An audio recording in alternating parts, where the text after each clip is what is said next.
Why are so many people overwhelmed with clutter?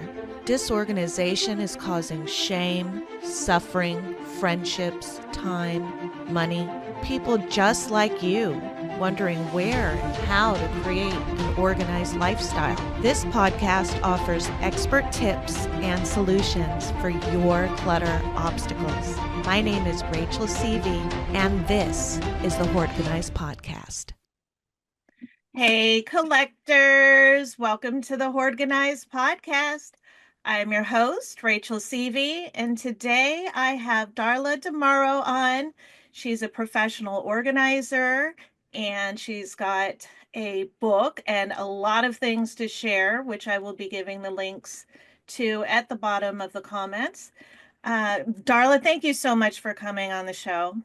Thank you so much for having me on. I know that we connected originally through a client and then a couple of different ways, and I'm so glad that I can be here to encourage your audience. Yeah, you are actually a legend. So I am, I didn't say that before. I am super excited to have you on. So there, now you know.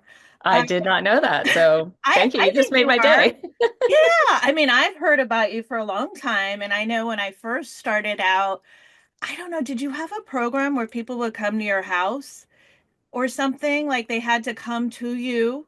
I mean, even long ago, like 15 years ago, I was like, Yeah. should I? Uh, Um, yeah, yeah, but I've had lots of different training programs and worked with clients. I'm actually 20 years in business. Guess I should say 20 years, 21 years now. And loved every minute, working with the clients that we work with. So yeah, I've been around NAPO, been a National Association of Productivity and Organizing Professionals member for 20 years. And so I have been around the block. It's not unusual that you've heard my name, but I'm out here trying to help as many people as I can, me and my team. Yeah. no, that's great. That's great. So I learned that you developed a system, and I would just love for the listeners to learn all about it and hear all about it. So just feel free to share anything that you want. Great. Yeah. Well, this is the point where if you have a pen and paper, if you want to write it down or you want to go to my website and get the downloads, I try and make as much free as possible because Sort and Succeed is the system. It's 5 steps. So SORT and Succeed, and the letters all stand for something. And what I noticed after a few years in business is that I tended to do the same thing with every client every time. Not that every client is the same. There is no cookie cutter approach, but my process of approaching and working with the client, going through the steps of, handling their things and getting them organized was the same. So I thought, well, there's no way I can ever work with every single person that wants to work with me or that has, that I'm based here in Philadelphia, just outside of Philadelphia, and I knew there was a way to extend what we were doing here, my team and I, across the country and even across the world. So I developed the Sort and Succeed system. And the reason I did, and I actually had to think about this because I was a devotee of um, Julie Morgenstern, you know her name. Yeah. Yeah. Oh, yeah. And a few others. I mean, they all have systems, right? But what I realized was that all of those organizing systems sort of had one thing in common at the time, and that was that they assumed that you were organizing. Like the system started with, when you're organizing, here's what you do. Mm. And I was seeing that a lot of my clients, and I think maybe a lot of people that listen to this podcast, the getting over the hump is really the first and sometimes the biggest problem. So assuming that you're organized or assuming that you are organizing when you are using a system is a big ask, right? And so what I did was address that first problem, and that's what the S stands for. It literally stands for start, and there's a little bit more to it, right? So you can't get organized unless you start. That's the bottom line. But how do you do that? Because it always feels so overwhelming to some people. And so what I ask is in that first step that it start with a written plan of 5 words or less.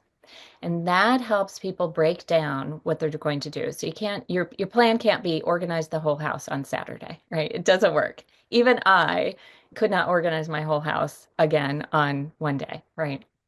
So start with a goal that you've written down that's 5 words or less, and that makes it very compact and something that you can do, right? So that might be like clear off the desktop or clear off just the right side of the kitchen counter or just get the sink emptied. All of those are 4 or 5 words and they're very, very compact. So that's the S in sort and succeed. Very quickly, the other steps are step 2 is organize into groups. Step 3 is reduce, release, and reset. So that's kind of the middle step. A lot of people think it's the end of an organizing project, but it's not. It's the middle step. Step 4 is to tweak your space. So once you think you're organized, you still need to make some changes, and you might need to, dress other people that live there, or just make it prettier, whatever. That's the tweaking step 4. And then step 5 is succeed and celebrate. And this is also different than a lot of other organizing tools that you have out there, or plans or systems, because it adds in some brain science, which I would say in my next life, I'll come back as a neuroscientist. But I read a lot right now on motivation and habit forming and streaks, just all sorts of things that you can use to improve the way that your brain works. Because, like it or not, we are always training our brain. We're training it for good habits, we're training it for not so good habits. We're training our brain every day that we're alive. So what I built into Sort and Succeed is step 5, which says every time you make progress, not completion, but every time you make progress, you get a reward. And that reward can be something small, like I have one client who famously said, "I want a handful of peanut M&Ms." That's her reward. Not the whole bag, just a handful. And it could be something small like that. For me, a lot of times it's literally like my second cup of coffee. And in the morning, I will have my first cup and then I'll go do some work and I will wait to have my second cup of coffee, or I'll put some whipped cream on it, or, something a little special. But that second cup of coffee, I was going to have anyway, right? I just use it as my reward for the progress that I'm making. And so these 5 steps together, sort and succeed, start with a written plan, 5 words or less, organize into groups, reduce, release, and reset, tweak your outcome, tweak your space, and then succeed and celebrate. All 5 of those you can do in a little 15-minute project, or you could do in a project that's bigger and takes you 2 to 3 hours. And after that, you shouldn't be working on organizing, because 2 to 3 hours is usually the max for most people to be working at anything, really, but certainly making decisions one after the other. So that's the Sort and Succeed system. It addresses a lot of the things that, a lot of people say, well, organizing sounds like a good idea, but I'm tired all the time. I come home from work and I don't feel like organizing, or, it's too big. I don't know where to start, or I feel like I'm always organizing and never finished. All of those things are already baked into the system. So I know organizing isn't everybody's first love, but you can be doing it, you can succeed, and you can learn how to do it better with just that much guidance. Wow, that's great. So do you find that once people get over step one, that the following steps are just a little easier? Yeah, Yeah. really, for sure. Step 2 is organizing into groups. And honestly, you've been doing that since you were a toddler. Everybody has. Kids naturally, if you're around kids at all, or you remember when your kids were young, kids naturally sort things, not the way an adult would, and not perfectly. But kids naturally do want to put things together. When my kids were small, they would put all their animals, their stuffed animals in the bed. That's sorting, right? Or they would put the animals they didn't like as much, their stuffed animals, in a drawer and their favorite animals on the bed. That's all sorting. You have been doing this your entire life. So organizing into groups is not hard. A lot of times people will get caught up in, well, am I doing the groups right? Am I, is there a better way to do it? Look, if you're making forward progress, you're doing it right. Yeah, true. I love that. And then let's talk about the R, the reduce and the release. I know that a lot of people struggle with that. Where do things go? Do you cover that? How to? Yeah. So it's step three for a reason because that often can be a barrier to getting into an organizing project. People who feel like they have an emotional attachment often will stop getting closer to their goals or will not even start organizing because they're afraid, A, somebody's going to make them throw things away. We don't make anybody do anything, right? Or they're afraid that when they do get to an emotional decision or an emotional trigger, that they won't be able to handle it. You will. I promise you, you will. Um, or that there's too much just it just feels like too much, whether it's too much emotion or too much physically. Sure, maybe I can make decisions about what stays and what goes, but then what happens next? Somebody's got to carry it out of the house or take it to the donation center, get it in the car, and that feels like a whole nother project, sometimes. So that reduce, release, and reset, I put the all the R's together, obviously, as the middle step. But to let people know that decision making about what stays and what goes, that is not the first step. That is not where you start at all. That is a middle step. And that step two of organizing into groups, sorting into groups, but I use the O there to lead. So that step of organizing into groups is without judgment. Mhm, Okay. mhm. And the step three, reduce, release, and reset, is where you apply the judgment. And I use the black t-shirt example that a lot of people can relate to. Maybe yours is gray, maybe yours is white, but a lot of us will have a t-shirt in a single color, whatever your favorite color is. And in step two, all we're doing is getting all the black t-shirts together. In step three, then we make decisions about which black t-shirts make the cut, right? And here's why that happens. If I were to come into your home, Rachel, and hold up one single black t-shirt and say, "Hey, are you keeping this or are you donating it?" You would have a hard time deciding because you don't have enough information. You don't know about the rest of the group, right? Yep. You don't have the merits of the other black t-shirts. But as soon as we get all 30 black t-shirts together and lay them on the bed or wherever, now we can look at them and compare the merits of one against the other. And your decision-making process is less about emotion and it's more about the utility and what you see in front of you. So that one single black t-shirt, you might say, "Oh, I don't know if I should keep it or not. It used to be my favorite. It was a concert t-shirt, or I used to wear it garden. Maybe I could wear it gardening now. I wouldn't wear it out, but and all these thoughts run through your head. Some version of it used to be, or it's perfectly good. I just don't like it anymore. Is usually what it boils down to. But once you have all 30 t-shirts in front of you, you can invariably, people are so much better at saying, "Oh, I like that one fits, that one never fit. That one used to fit, but no more. I like that one, but it's got holes in it, and I would, fix it, but in reality, will I ever?" And all these thoughts, right? Hopefully everybody's like, "Oh yeah, I say that to myself all the time." Because these are so, so common, these thoughts. And that's where that step three, reduce, release, and reset, by the time we get to step three, we've organized things into groups and now we're ready to make those decisions, whether they're completely logical or based on some emotion.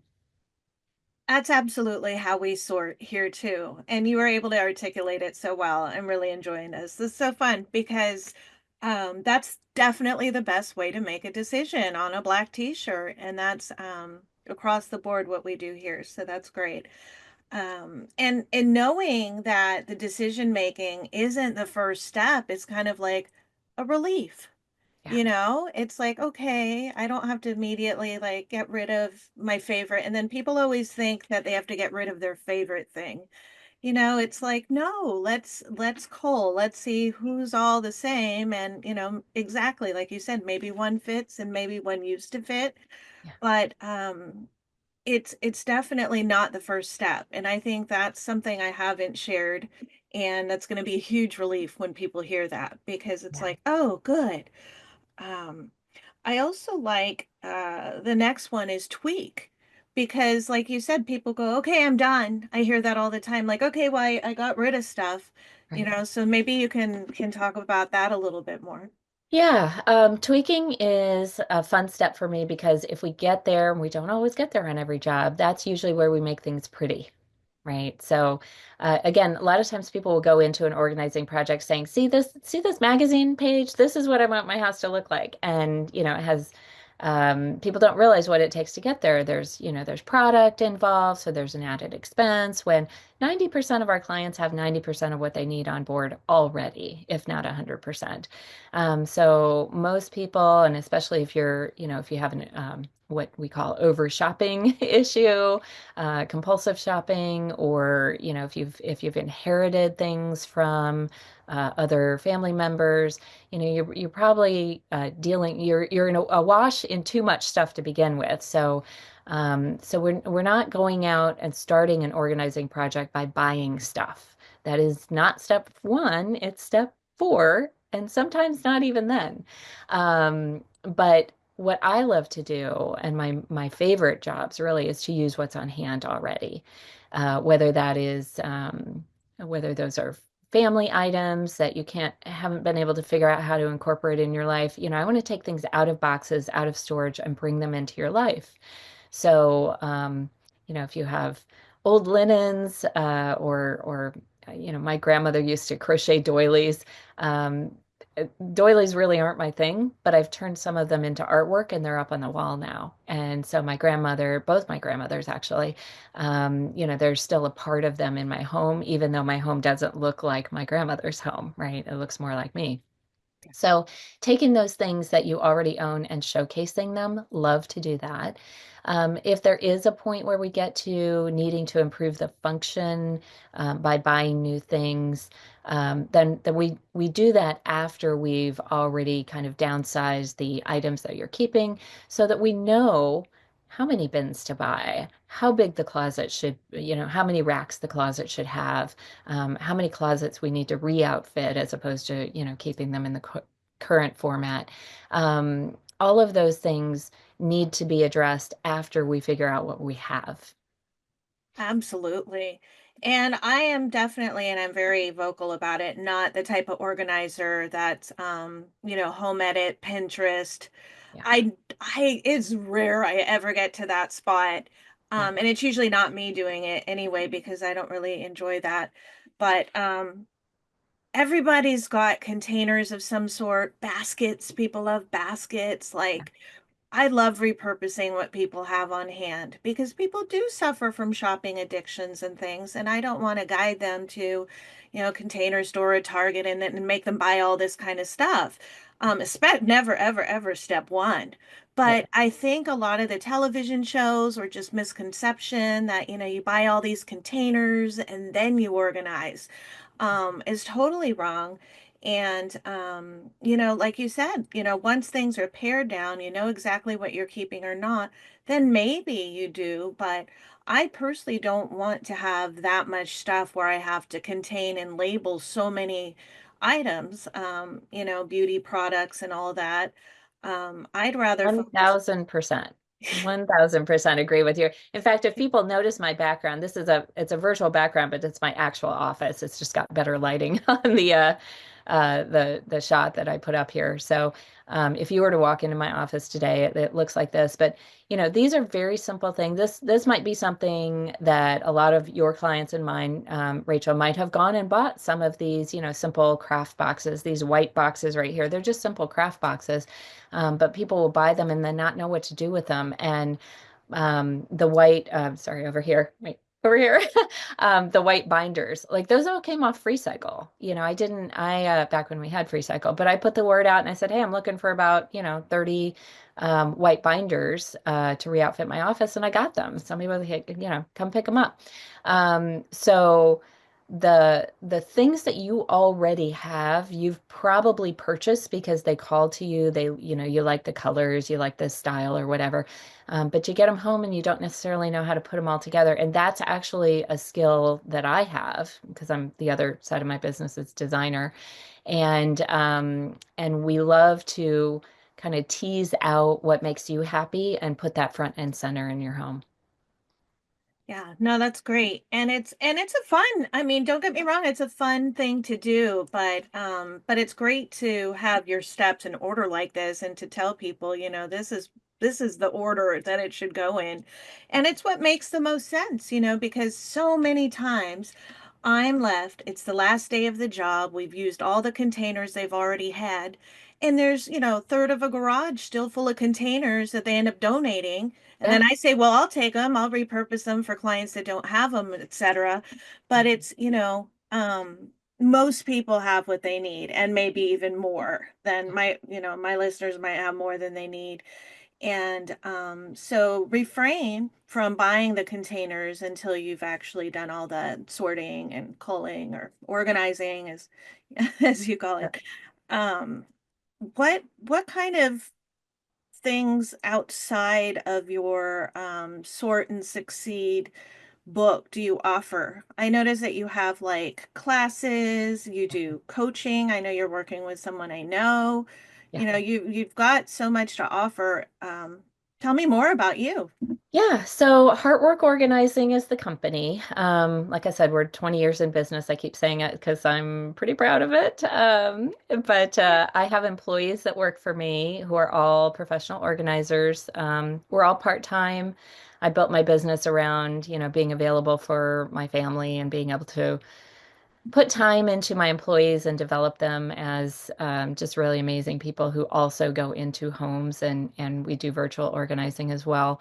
So we've actually done virtual organizing since way before it was cool. But with the pandemic, we no longer have to teach people how to use Zoom, which prior to the pandemic was a thing that we did have to do. So we do home organizing, we do virtual organizing, which is an hour at a time. A lot of times we're doing that with people to help them with their digital life. Hmm. So we're helping them learn how to fully use their computer and their phone and the cloud services that they need to do whatever it is they need to do. And then I have classes from time to time where by the time this airs, we'll probably be done with the email class, but they're throughout the year. Like the way that I do the email class, it's 3 weeks in a row. We meet an hour and a half, 3 weeks in a row, and it's really for people with multiple email addresses or, overwhelmed with too many unread emails and not sure how to fix it. And so I literally walk a small group. This is not thousands of people. This is a couple dozen at a time. And we walk through and we solve those problems. So I guess my team is known for being patient and, helping the people who think that they are technologically unhelpable. And that's not the case for anybody. In fact, some of our favorite clients are the people who got so frustrated on those first couple of calls because they were like, "Oh, I can never do anything right on technology." And now they're our favorite clients, and we're their favorite people because we've been able to help them grow in the way that they want to grow and learn what they want to learn. And then the other thing that we do that's really amazing and interesting is we have a specialty in photo organizing. So, people with a lifetime of photos, again, we deal with clients from all over the country and even all over the world. And if you have a lifetime of photos, either digital or printed, and you've been trying to figure out what to do with them and how to put them into some format that you can honor your family and your history, we actually do that. Our specialty is kind of large, complex family projects, which usually means like a couple of bins, big, huge Rubbermaid bins that you don't know what to do with. We will organize them for you, we will scan them, and we will teach you how to use photo management program, whatever it is that works for you. And we have a couple of different options, but we'll teach you how to get in and play with your photos again, which is not something that everybody knows how to do today. But it is, where we're going in the future, and we want we want people to be organized not only in their homes, but also in their lives, which includes their photos. No, that's amazing. I would definitely benefit from photo organizing. My sister has been just a terrific photo organizer throughout the years, even of me and my kiddo. And she's who I go to when I say, do you have something for Shane's fifth birthday party? Like I'm Oh, going that's back. great. It's so funny, but I've always been a little bit jealous. Like, and I know she just uses Google Photos or something, and she works there, so she's very techie. Oh, that's But great. like, yeah, photo, and you don't think, I mean, I'm super organized everywhere else, but I'm also, oh, I hope I remember this. I'm also very much someone that takes a lot of photos on the job site. Oh, look at this Yeah. bird, look at this flower. I Yeah. have so many photos, it's ridiculous. And they're not organized in any way. And so that would be useful. And on that topic, I had written myself a note to ask you about your um, pet page that you have on your website because I'm Oh, such did you an find animal that? lover. I just love it. I love it. I have such a collection of client animals on my phone too. Ah. So I just think I was so fascinated that are those photos from cats on jobs? Oh yeah, yeah. You probably know, like you come to a job with bins and you end up with a cat in the bin. They always want to inspect. We call them the inspectors, right? So I call it's funny that you found that because I struggled with a long time with this, right? So 20 years ago. Think what we were doing. Nobody had an iPhone. It wasn't invented yet. The iPhone came out in 2007. And on my first few organizing jobs, and actually one of them on my website is from one of my very first clients was in Kentucky, who, again, I work in Pennsylvania. And so she was a virtual client. The way we would do virtual appointments back then was so funny. She would take a picture on her digital camera, email it to me, take a couple of pictures, email it to me. Then we'd set up a call and I'd look at the pictures online, on my email and talk to her about it. And we were both from a company that was used to doing teleconferencing. So again, very rare back 20 years ago. Anyway, so she had these cats. So every picture that she took, had cats in it, and I got to know the cats, and I always get to know the my clients' pets, whether they're cats or dogs. But I'm a cat person, I will admit. And so 20 years ago, I put this page up on my website called the Furry Gallery. Yes. And I didn't know that like cats were going to take over the internet. And then it didn't, it didn't feel as professional as the rest of my website. So, and then I got really busy and I was still taking pictures of my clients' cats in my bins, but I didn't have time to post them all. So it's kind of gone by the wayside. But yeah, it's still this like hidden gem on my website. It is because, I'm kind of quirky. I don't know if you figured that out probably, but I saw that and I was like, "Oh my gosh," because you're just like, the ultra professional. And I was just like, "Yeah, she's got something like kind of quirky on her website." Yeah, Like, yeah. really what And I'm I should have really gone full in on Quirk, but I I got think busy. it's But did you great. see the one of me with holding the baby leopard? Oh my gosh, no, but I Yeah. will, if you're okay with it, find it and we'll post Oh it on this yeah. podcast so people can Yeah, see yeah. it. There's a picture of me. We went to some place in South Carolina. I can't remember, but I knew that there's this place that you could go and like interact with the big cats. And so I wore on purpose, I wore this shirt that was leopard, it's pink leopard print. And I wore it that day that we went to the whatever somebody's getting who listens to this will know what I'm talking about, but there's this preserve that used to be down there. And so I got to hold this baby leopard while I was wearing a leopard print shirt. Oh, And that was like, yeah, still very fond memory. And then it oh ended my up. gosh, that's so cute. Yeah, I'm So, such an quirky is good. Like this is what makes us unique, right? This is what I tell clients about organizing or anything that we're learning is like, God, I'm kind of a type A straight arrow in real life, but how boring would that be if we were all like that, right? I just really enjoy when I get to go work with an organizing client because again, one of my kind of classic lines is boring people don't call an organizer. Boring people are completely organized. Their files are all set. They don't have a full social calendar. They're home every night. Their kitchen is totally clean because they're not making messes or trying experiments in the kitchen. These are boring people and they don't need us. The interesting people are the ones we get to hang out with, you and I, right? Totally, totally. Yeah, artists, teachers, Yeah, yeah, really amazing people. And yeah. it's a gift to be able to meet so many neat and interesting people. It really is. Um, so when you work with people on their computer issues, so Mhm. that could be a worldwide organizing. Anyone could contact you and say, "Hey, I've got too many desktop icons," which I see all the time. Yeah, I see yeah, people with thousands of unread emails, which fascinates me because I don't even like to see one on mine. right. I'm Right. like, oh my gosh, who was it? Oh, it's junk, delete Yeah. immediately. So I'm fascinated by that. And something, yeah, I've never really been interested in, but I think it's super neat that you can do that and that there's that service available for people because I could imagine, especially not being productive at work if your workspace is like that too.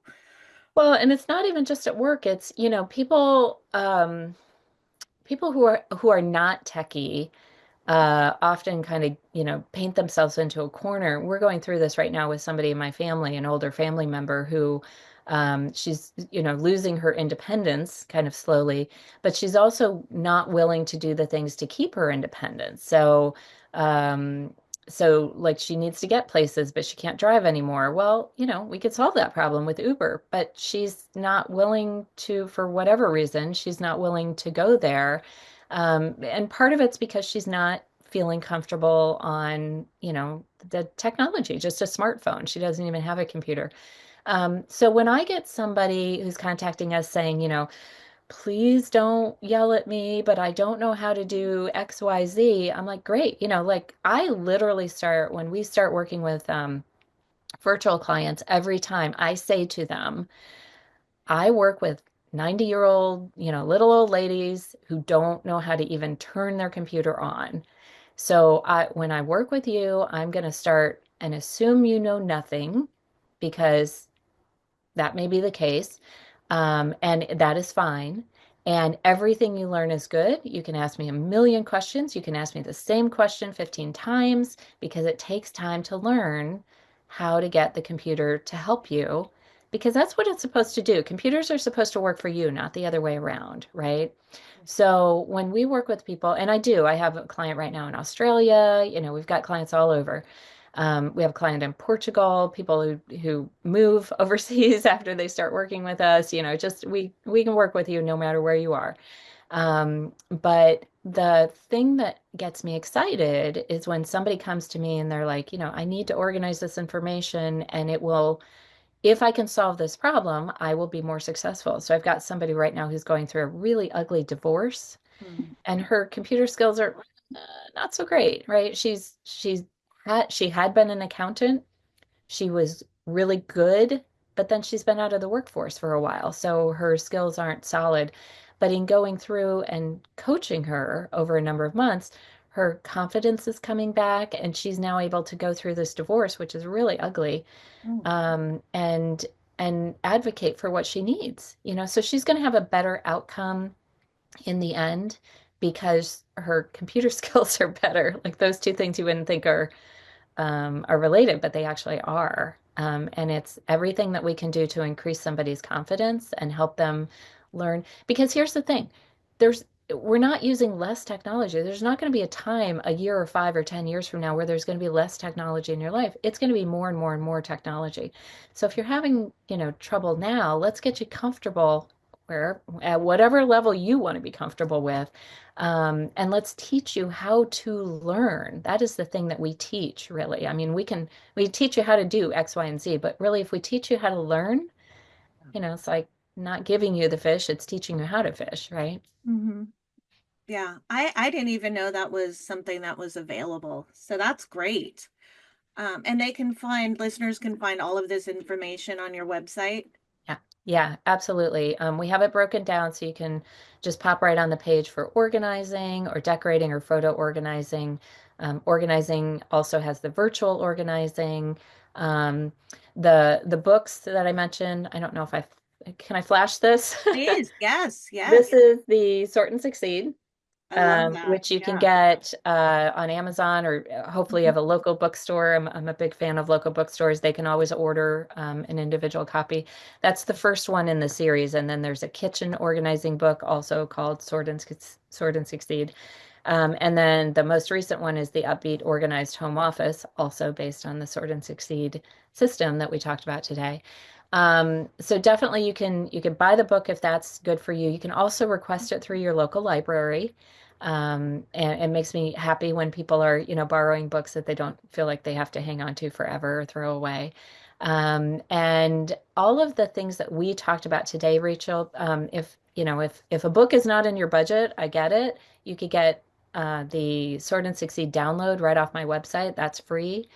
I really try and be available to people at whatever level they're at, right? So if free is good for you right now, then download the free stuff. And then, like I said, I've got group classes that we teach that are often like in the $150 range. And that's my way of being able to help as many people as I can. Yeah, that's great. No, I appreciate that because, a lot of people might not even be ready, but then some people can't afford our services. And so giving as many resources that people can learn from it, that's part of my focus on the podcast as well, is just reaching people that can't afford or just aren't ready yet. Yeah. So I think that's great that you have some free options available. I know that a lot of the listeners are avid readers, so hopefully, they'll pick up your Sort and Succeed series. They're And on that Amazon. first book is available on audio too. I know a lot of people just like to listen to audiobooks. So organizing your home with Sort and Succeed, you can download the audio as well. Oh wow, did you record it? I did not. I Was it hired an AI? actor. Yeah, I Oh, hired an IMDb actor. I mean, she's great. She does sound, I think she sounds a lot like me, but she has film credits, including being in one of the Marvel movies. So I feel like by cool. extension, I've gotten a little superhero action by having somebody else record it. Oh, that's so cool. Yeah, I Yeah. always wondered about that kind of stuff. I hear a lot of stuff with the AI voices now, and that just kind of creeps me out because there's no emotion and the influx is like off, and I'm just Yeah. like, this is weird. So that's Now, a lot of people tell me that my book is not ha-ha funny, but I try and make it humorous. It's actually written for ADD people. I am not ADD, but there is in my book, I formatted it specifically so there's a lot of white space. There's just some really big images that are supposed to be, hopefully motivating um, uh, mantras. Basically, they're mantras in parked in the middle of the book, and I knew that a lot of ADDers are never going to sit down and read a book, but a lot of people do podcasts now. Thank God you have yours, Rachel, and all the good work that you're doing by getting that out there. And so that's why I went and turned the first book into an audiobook. So it's supposed to be ADD friendly. If people who are dealing with depression, dealing with grieving, it's hard to like even hold a book sometimes. Like these are real things, right? If you're here trying to get some help and this is your situation, you got to know that a person like Rachel or if you have a professional organizer in your neighborhood, or you reach out to me. I mean, we're thinking about like the situation that you're in, because it's not unique. And I've dealt with depression before. I know it's hard to literally lift yourself out of bed when Mm. that's the stage of life that you're in. And so I tried to do all of these things in the book to make it palatable, to make it easily accessible, to get the word across that you're not alone, you're not unique in the way that can't be dealt with, right? Oh, that's great. Well, is there anything else that you'd like to share with our listeners? I'll be having all of the links to everything, definitely in the comments section, but if there's anything else, I just, I want people to know that, we all need people, right? We are put on this earth for each other. And if you're struggling, with really anything in your life, but my expertise is around stuff, right? And building a home that you love. I always talk about making room for angels, and that comes straight from the Bible, whether that's your tradition or not. But I want people to be able to be as hospitable as they want to be to go out into the world when they want to, and to have a home that is in fact a haven. I want people to be able to come home and feel relaxed and not feel those cortisol levels rising, and feeling like there's something wrong in their home. I want them to be able to come home and recharge and feel healthy.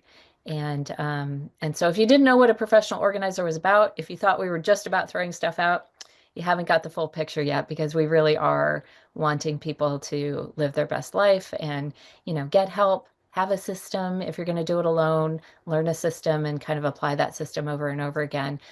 Work in small chunks, be gentle to yourself, and, just build a home that works for you. Thank you. No, that's excellent advice. And thank you so much for being on the show. I appreciate you having the show, and I appreciate being invited, and I look forward to seeing you soon, Rachel. Okay. Take care. Thank you for listening to the Hoardganize podcast. Please make sure you're subscribed and join our Hoardganize podcast Facebook page and get additional tips and challenges.